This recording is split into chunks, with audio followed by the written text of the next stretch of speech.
नमस्कार, प्रणाम, स्वागत बा रउआ सबके राइटर आशिक अभिषेक के चैनल पर। और सब बताइए आप सब कैसन बानी। उम्मीद करते रउआ सभी बढ़िया होखब, अच्छा होखब। तो रउआ सबन खातिर लेके आ गइल बानी बिल्कुल खतरनाक, बिल्कुल ब्लास्ट, बिल्कुल दर्दनाक भोजपुरी प्रेमी प्रेमिका के आर्मी स्पेशल देवी गीत। उम्मीद करते रउआ सबके बेहद पसंद आई। अगर एकरा के रउआ बढ़िया म्यूजिक बनवा के बढ़िया से दिल से गायकी करी तनी तो 100% वाकई गाना ही और मार्केट में ब्लास्ट करी। हर जगह हर टाइम पे नवरात्र में गाना और मार्केट में ब्लास्ट करी। लेकिन इससे पहले रुआ सबन से एगो बात कहल चाहब कि अगर रुआ गायकी में इंटरेस्ट बा, गायकी कल चाहतनी, गायकी में कदम रखले बानी, गायकी रुआ के पसंद बा, रुआ के बढ़िया मीटर नहीं मिलत, बढ़िया गाना नहीं मिलत, बढ़िया से तुकबंदी नहीं मिलत, बढ़िया रुआ सबन के म्यूजिक नहीं मिल पाओ, तो रुआ अगर हमारा चैनल पर आ गइल बनी तो रउआ सबन के निराश भइले के जरूरत नहीं है।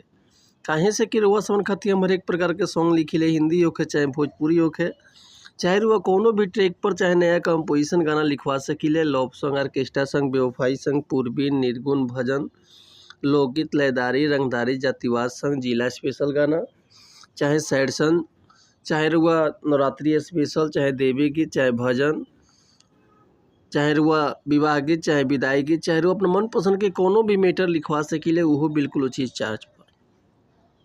तो ये से कहल चाहब रुआ सबन से कि रुआ अगर हमारा चैनल पर आ गइल बनी, चैनल पर नया बानी तो चैनल के सब्सक्राइब कर ली, बेल आइकन प्रेस कर दी, ताकि कोनो वीडियो अपलोड करी तो सबसे पहले नोटिफिकेशन रुआ सबन के मिले। अगर वीडियो रुआ सबके अच्छा लागता तो एगो प्यारा सा कमेंट कर दी। चलिए देर ना करते हुए आज के मैटर देखल जा कैसे बा, का एकर लय बा, का एकर धुन बा, ई रुआ समन के हम गा के बताओ तनी। उम्मीद करते रुआ सबके बेहद पसंद आई। तो चलिए देखिए आज के गाना कैसे बा। एगो प्रेमिका के प्रेमी आर्मी के नौकरी करते रहे, बॉर्डर पर ड्यूटी लागल बा।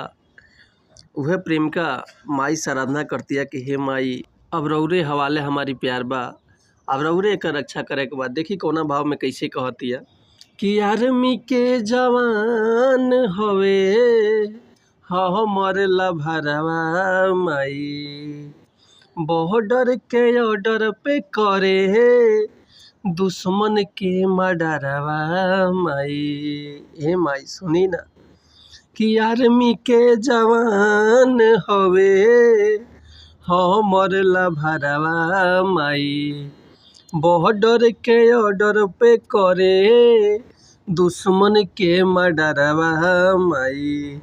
देत बानी तोहके माया मानत राखी हा, कि देत बानी तोहके माया मानत राखी हा, मोर मजनुआ के मोर मैया हो सलामत राखी हा, मोर मजनुआ के मोर मैया हो सलामत राखी हा। तो उम्मीद करतनी मैटर हुआ सबके बेहद पसंद आइल हुई। अगर ये गाना कर हुआ फुल लिखवावल चाहतनी, चाहे एकर म्यूजिक बनवावल चाहतनी, तो डिस्क्रिप्शन में हमारा कॉन्टैक्ट नंबर बा, व्हाट्सअप नंबर बा, तो रुआ कॉल या व्हाट्सअप कर सकतनी। रुआ के बिल्कुल उचित चार्ज पर फुल गाना मिल जाए, बढ़िया से बढ़िया म्यूजिक मिल जाए। लेकिन एक और बात रुआ सबसे कहल चाहब कि अगर हमारे गाँव में कोनो मिस्टेक होता तो भैया क्षमा चाहतनी, ऐसे कि हम तक गायक ना ही रुआ सुन के खाली बता सकिले, समझा सकिले। तो मिलत है नेक्स्ट वीडियो में कुछ नया गाना, कुछ नया धुन, कुछ नया कंपोजिशन लेके। तब तक के लिए नमस्कार, प्रणाम, जय हिंद, जय भारत, जय भोजपुरी समाज, हर हर महादेव।